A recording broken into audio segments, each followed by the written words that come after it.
I'm Emma, and you are watching World Breaking News.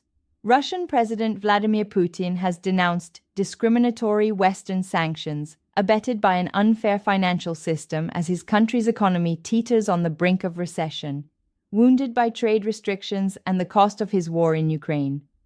Putin made the comments in an interview with China's official Xinhua news agency published on Saturday, on the eve of his trip to hold talks with Chinese President Xi Jinping and attend a massive parade commemorating the end of World War II after Japan's formal surrender.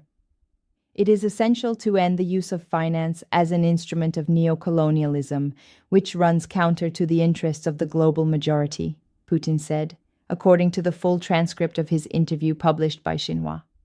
Alongside our Chinese partners, we support the reform of the International Monetary Fund and the World Bank. We are united in the view that a new financial system must be based on openness and true equity, Putin said in his interview, which overflowed with praise for China. A new financial system would provide equal and non-discriminatory access to its tools for all countries and reflecting the real standing of member states in the global economy, Putin said.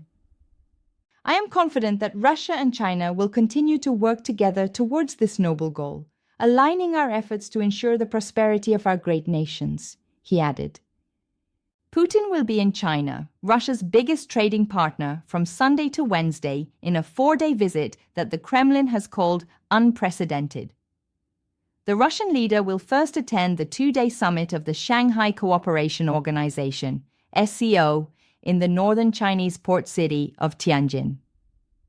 The security-focused SCO, founded by a group of Eurasian nations in 2001, has expanded to 10 permanent members that now include Iran and India.